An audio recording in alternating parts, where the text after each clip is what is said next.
ابن قدامہ نے التوابین کے اندر صفحہ نمبر 285 پر اس واقعے کو نقل کیا۔ سلطان ابراہیم بن ادھم رحمۃ اللہ علیہ، آپ کے پاس ایک جوان آیا اور آ کر کہنے لگا کہ مجھ سے گناہ سرزد ہو جاتے ہیں، میں گناہ چھوڑنا چاہتا ہوں لیکن میں گناہ کر بیٹھتا ہوں، کوئی ایسا طریقہ بتائیے کہ میں گناہ چھوڑ دوں۔ دل اب بیزار ہو چکا ہے گناہوں سے، تھک چکا ہے گناہوں سے، حضور مجھے کچھ بتائیے کہ جس سے میں گناہوں کو چھوڑ دوں۔ ہم میں سے بھی اکثر ایسے ہوتے ہیں لوگ جو گناہ چھوڑنا چاہتے ہیں مگر چھوڑ نہیں سکتے۔ آئیے ذرا حضرت سلطان ابراہیم بن ادھم رضی اللہ تعالیٰ عنہ، آپ نے جو نسخہ بتایا، جو کلیہ بتایا، جو ضابطہ بتایا، اس کو ہم اپنے اوپر بھی اپلائی کریں، یقیناً ہم بھی گناہوں کو ترک کر دیں گے۔ ذرا غور کیجئے گا، آپ نے فرمایا کہ میں آپ کو 5 نسخے دیتا ہوں، 5 چیزیں بتاتا ہوں جن سے تو گناہوں کو چھوڑ دے گا، گناہوں کو ترک کر دے گا۔ تو وہ نوجوان کہنے لگا حضور بتائیے مجھے، میں گناہوں کو چھوڑ دوں، بتائیے مجھے۔ تو آپ نے فرمایا کہ جوان، گناہ کا جب تیرا دل کرے، جب تیرا ارادہ کرے کہ میں نے نافرمانی کرنی ہے، معصیت کرنی ہے، اللہ کی نافرمانی کرنی ہے، تو پھر ایسا کیا کر کہ اس کا رزق جو ہے وہ کھانا چھوڑ دیا کر، جو تجھے رزق دیتا ہے وہ رزق کھانا چھوڑ دے۔ تو وہ کہنے لگا کہ پھر فمن کانا اکل، کہ میں کہاں سے پھر کھاؤں، حالانکہ ہر ایک چیز تو ہے ہی اس کی، جو کچھ بھی ہے، جو کھانا ہے، جو پینا ہے، جو کچھ بھی ہے وہ اس کا ہے۔ تو فرمایا تجھے پھر شرم نہیں آتی، پھر حیا نہیں آتا کہ صبح و شام تو تجھے دے دیتا ہے، جو کھانے کے لیے تجھے دیتا ہے، ناشتہ بھی دیتا ہے، دوپہر کو بھی دیتا ہے، رات کو بھی دیتا ہے، اور اس کی نعمتوں کو بھی کھاتا ہے، اور پھر اسی کو گھراتا ہے، اسی کے سامنے پھر اپنے گناہوں کا ارتکاب کرتا ہے، لہذا تجھے شرم آنی چاہیے۔ کہا کہ یہ تو نہیں کر سکتا، قال لا، یہ نہیں کر سکتا، کوئی اور بتائیے۔ تو اب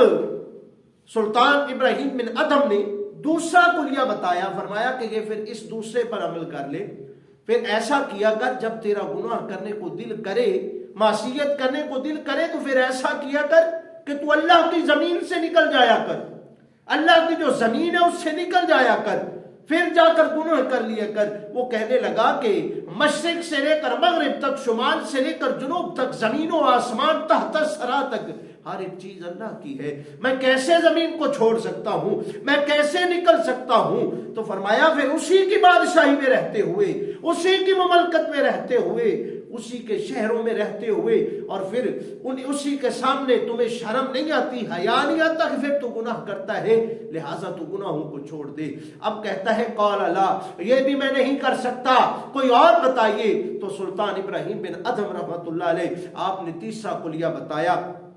آپ نے فرمایا اگر وہ نہیں کر سکتے تو پھر یہ کیا کر کہ جب تیرا گناہ کو دل کرے، جب تو معصیت کرنا چاہے، جب تو گناہ کا ارتکاب کرنا چاہے، تو پھر یہ کیا کر کہ پھر وہاں پر جا کر گناہ کیا کر جہاں پر تجھے اللہ نہ دیکھ رہا ہو، جہاں پر تجھے وہ رب العالمین نہ دیکھ رہا ہو، وہاں پر گناہ کر لیا کر۔ وہ کہنے لگا نوجوان کہ یہ کیسے ممکن ہو سکتا ہے، وہ تو کالی رات کے اندر، کالے پہاڑ کے اندر، بند کوٹھڑی کے اندر ایک کالی چونٹی جو ہے، اس کے جو بولنے کی آواز ہے، رینگنے کی آواز ہے، اس کو بھی سنتا ہے۔ انہ علیم بذات الصدور، وہ ہے، وہ کیسے نہیں جان سکتا، وہ کیسے نہیں دیکھ سکتا؟ فرمایا پھر کھاتا بھی اسی کا ہے، پیتا بھی اسی کا ہے، اور رہتا بھی اس کی سرزمین میں ہے، اور اس کے باوجود تجھے وہ دیکھتا بھی ہے، پھر بھی گناہ کرتا ہے، پھر تجھے شرم آنی چاہیے۔ وہ کہنے لگا قال اللہ، یہ بھی میں نہیں کہہ سکتا، حضور کوئی اور بتائیے۔ آپ نے فرمایا پھر سن، چوتھی نصیحت سن لے،